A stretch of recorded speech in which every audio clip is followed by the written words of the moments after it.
বেশি অসুস্থ হয় তখন। মুর্শিদাবাদ জেলার নবগ্রামের অমরচাঁদ কুন্ডু কলেজের অধ্যক্ষ ডক্টর সৌমিত্র কর পূর্ব ঘোষিত অনুযায়ী যে 3 দিন ধরে একাধিক কর্মসূচি গ্রহণ করেছিল, আজকে বৃহস্পতিবার তার রক্তদান শিবির করে শেষ করা হয়। রক্তদান মহৎদান, এই উক্তিটি আমরা সবাই জানি, কিন্তু এই উক্তি বলার কারণ কি, সেটা কি আসলে জানি আমরা? এই উক্তি বলার কারণ, রক্ত মানব জীবনের এমন একটি উপাদান যেটি না হলে মানব জীবন পৃথিবীতে বাঁচতেই পারবে না। তাই কোনো মুমূর্ষু রোগীর শরীরে রক্ত কমে গেলে তখনই তাদেরকে রক্ত দেবার জন্য প্রয়োজন পড়ে। আজকে যারা নবগ্রাম অমরচাঁদ কুন্ডু কলেজে বিভিন্ন রক্তের গ্রুপের মানুষেরা স্বেচ্ছায় রক্তদান করলো, তাদেরই রক্তগুলো দেওয়া হয় এই মুমূর্ষু রোগীদেরকে। কারণ রক্ত নিজে নিজে এই সময় তৈরি করা হয় না, দান করার রক্তই দিয়ে তাদের প্রাণ বাঁচানো হয়। নবগ্রাম অমরচাঁদ কুন্ডু কলেজের পক্ষ থেকে আজকে সমস্ত ধরনের শিক্ষক, শিক্ষিকা, ছাত্রছাত্রী এবং কলেজের কর্মচারীরা ও সাধারণ মানুষেরা এই শিবিরে উপস্থিত থেকে স্বেচ্ছায় রক্তদান করে প্রায় 30 থেকে 40 জন। এই ধরনের উদ্যোগকে নবগ্রামের এলাকাবাসীরা নবগ্রাম অমরচাঁদ কুন্ডু কলেজের অধ্যক্ষ সৌমিত্র করকে সাধুবাদ জানিয়েছে। 1 ঘন্টা পরে দেবো, আমও দেবো, আমও দিয়ে দেবো, আমার দিয়ে আছে।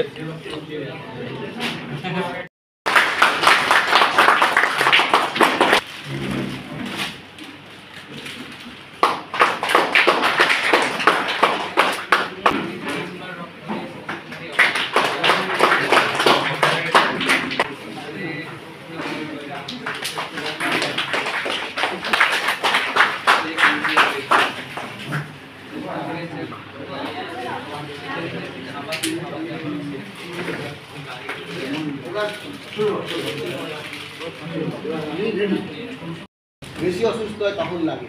তো এইগুলো কি হয়, আমাদের চোখের সামনে আমরা বুঝি না, দেখি না বলে আমাদের একটা ভয় আছে, রক্ত দিলে আমরা অসুস্থ হয়ে যাবো, রক্ত দিলে অসুস্থ হবে। আর আমি মোটামুটি তোমাদের ডবল বয়সী সময় বছরে রেগুলার আমরা 2বার করে দিতাম আমাদের গ্রুপ। সরকার ঠিকভাবে চিকিৎসা ব্যবস্থা করেনি, ডাক্তারকে দোষ দেবো, ডাক্তার চিকিৎসা করেন, সেটা প্রশাসনের দোষ নয়, সেটা ডাক্তারদের দোষ নয়, সেটা হচ্ছে আমাদের দোষ, আমাদের বিবেকের। আচ্ছা, নবগ্রাম অমরচাঁদ কুন্ডু কলেজে, নবগ্রাম অমরচাঁদ কুন্ডু কলেজে এনএসএস ইউনিট এবং লালবাগ ব্লাড ব্যাংকের যৌথ উদ্যোগে একটি স্বেচ্ছায় রক্তদান শিবিরের আয়োজন করা হয়েছিল।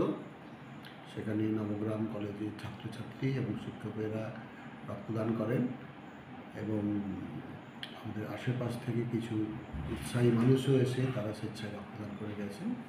তো আমাদের উদ্দেশ্য হচ্ছে যে রক্তদানের মাধ্যমে সমাজের এই মেসেজ ছড়িয়ে দেওয়া যে রক্ত দান করে আমরা মানুষের জীবন দান করতে পারি, এবং ছাত্রছাত্রীরা তারা এটা করলে তারা আগামী দিনে তাদের আরও যেখানে যাবে বা তাদের সমাজ পারিপার্শ্বিক জায়গায় অন্যমনস্ক উদ্বুদ্ধ করতে পারবে। তো সেটাই হচ্ছে আমাদের এই রক্তদান শিবিরের উদ্দেশ্য।